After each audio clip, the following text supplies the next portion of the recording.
একেই বলে নায়ক, একেই বলে শাকিব খান। ও মাই গড! হিরো যখন এন্ট্রি হিরো, অর্থাৎ হিরো যখন ভিলেনের রূপে আসে, তখন ব্যাপারটা ভয়ঙ্কর রূপ ধারণ করে। ঠিক এই বিষয়টা আমি অনেক আগে আপনাদেরকে একটি ভিডিওতে বলেছিলাম। তো এখানে প্রথম আলো থেকে একটি নিউজ দেখলাম আমি, হঠাৎই আমার এই নিউজটা চোখে পড়লো।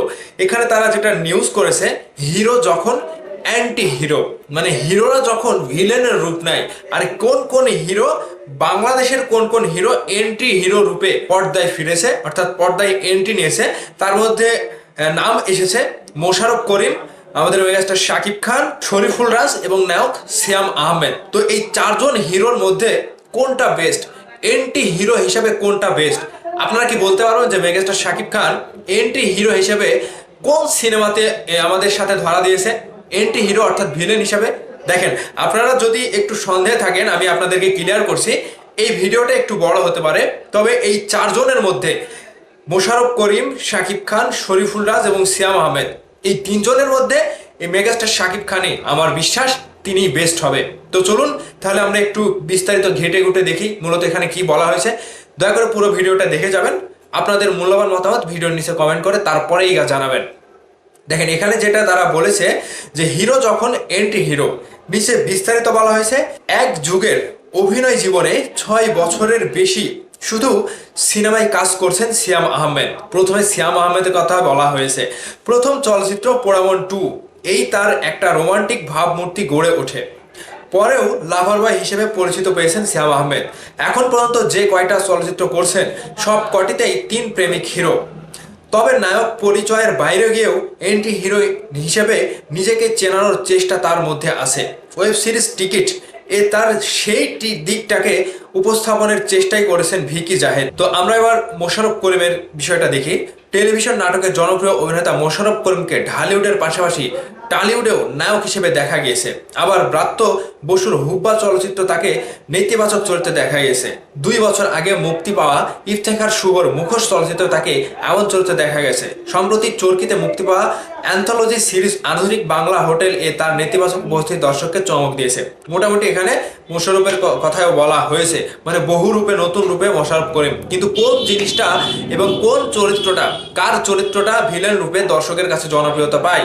এখানে আমি যতটুকু, এখানে নায়ক হিসেবে পরিচিত হলো শরীফুল রাজকে অ্যান্টি হিরো হিসেবেও দেখা গেছে। প্রথম চলচ্চিত্র আইসক্রিমের পর নডরাই শেষে পড়ান তিনি নতুন রূপে ধরা দেয়। এই চরিত্রে দর্শক তাকে দারুণভাবে গ্রহণ করে। রাজও পেয়ে যান জনপ্রিয়তা।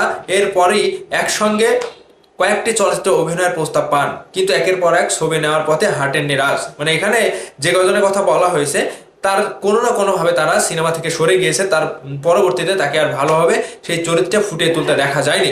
এখন চলে আসেন আমাদের মেগাস্টার শাকিব খানের কাছে। সময়ের আলোচিত সিনেমা তুফানে 2 ধরনের চরিত্রে দেখা গিয়েছে শাকিব খানকে। একটি রোমান্টিক হিরো, আরেকটি অ্যান্টি হিরো। এটি তার প্রথম অ্যান্টি হিরো রোল নয়।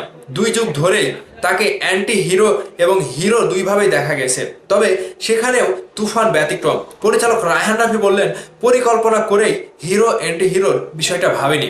গল্পটা কোন দিকে যাচ্ছে আমাদের কাছে সেটাই ছিল প্রধান। এখানে চ্যালেঞ্জ ছিল দেশের সবচেয়ে বড় সুপারস্টার শাকিব খান একই সঙ্গে হিরো ও অ্যান্টি হিরো কিভাবে চরিত্রটা ডিল করব।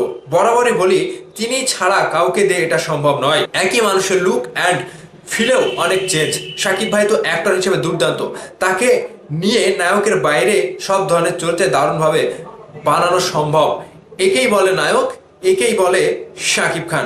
এই যে শাকিব খানের সাথে যে লাগিয়ে দিয়েছে, এই চারজনের সাথে কিন্তু এটা লাগানো হয়নি যে একেই বলে নায়ক, একেই বলে শাকিব খান। মানে শাকিব খানের যে চরিত্রটা তুফানে ছিল 2 রকম, একজন হিরো আর একজন অ্যান্টি হিরো অর্থাৎ ভিলেন। তো সেখানে শাকিব খানকে এমনভাবে প্রেজেন্ট করা হয়েছে, জাস্ট ওই সিয়াম আহমেদ বলেন, মোশাররফ করিম বলেন কিংবা শরীফুল রাজ বলেন, সবার চাইতে কিন্তু মেগাস্টার শাকিব খান আলাদা ছিল। ঠিক এই জায়গাতে প্রথম আলো আবারও প্রমাণ করলেন যে শাকিব খান এটাকেই বলে শাকিব খান। এজন্যই শাকিব খান তার যে একটা কারিশমা তিনি দেখায় ঢালিউডে, সেটা আর অন্য কোনো নায়করা দেখাতে পারে না। এই নিউজটিতে আরো একটু বড় ছিল, তো সকলেরই যে আমি বিষয়গুলো দেখলাম, শাকিব খানের বিষয়টা এখানে প্রাধান্য দেওয়া হয়েছে।